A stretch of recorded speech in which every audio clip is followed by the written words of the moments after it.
يا صباح الخير على احلى متابعين في الدنيا. انا سمر ودي قناتي. النهارده ان شاء الله هنعمل مع بعض وصفه الرز الجميله دي.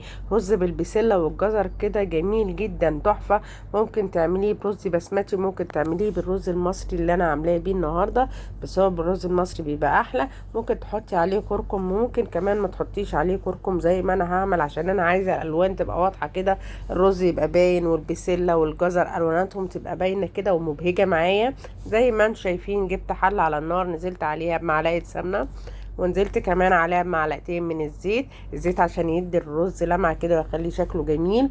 نزلت ببصلاية مقطعها مكعبات، هبدأ اشوحها كده في السمنة لغاية ما تبدأ تتشوح معايا، بس انا مش هصفر البصلة ولا حمرها.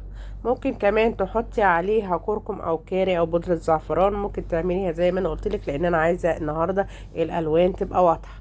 نزلت على البصلة هنا زي ما انتم شايفين بحبيتين من المستكة وورقتين غار زي ما انتم شايفين كده.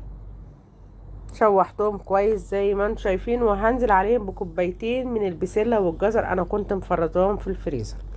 البسلة والجزر اول ما ينزلوا هتبصي الواناتهم هتحلو قوي على النار كده. زي ما انتم شايفين الاخضر هيبقى اخضر والجزر الاصفر هيبقى اصفر، الواناتهم هتبقى جميلة. وهننزل عليهم كمان بكوبايتين من الرز المصري، ولكل كوباية رز مصري بيتحط لها كوباية مية قصادها.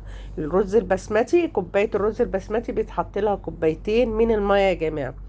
بصوا الالوانات، بصوا البسلة خضرها ظهر قوي ازاي، والجزر اللون الاورنج بتاعه جميل ازاي. بصوا الالوانات رائعة. انا عايزه اعمله كده النهارده يبقى الواناته باينه. ينفع جدا في العزايم، ينفع جنب اي وجبه انت بتعمليها. نبدا بقى نملح الرز زي ما انتم شايفين، والملح طبعا حسب الرغبه. هقلبه شويه كده يتشوحوا شويه مع بعض كده. هي كده كده البسله والجزر يعتبر مستويين نص سوا، يعني يا دوبك تحطي عليهم الميه هيستووا، يبقى سواهم كامل يعني. هبدأ بقى انزل بالمية المغلية زي ما قلت لكم. لكل كوباية رز مصري كوباية مية. رز بسمتي، الكوباية الرز البسمتي ليها كوبايتين من المية يا جماعة. بصوا الالوانات تحفة ازاي، البسلة والجزر والرز الواناته جميلة جدا مبهجة كده، حاجة كده جميلة جدا. هنغطيه ونسيبه لغاية ما يغلي ويشرب ميته، بعدين نبدأ نوطي عليه. هو هنا كان خلاص قرب يشرب المية بتاعته. بصوا الالوانات، بصوا البسله ابتدت خضارها هيبقى جميل ازاي، والجزر لونه بقى اورانج وتحفه ازاي، رائع. الرز بالبسله والجزر ده جميل جدا ومفيد جدا يا جماعه. زي ما انتم شايفوا بعد ما استوى قدمناه في الطبق وبألف هنا. احلى طبق رز ممكن تاكليه.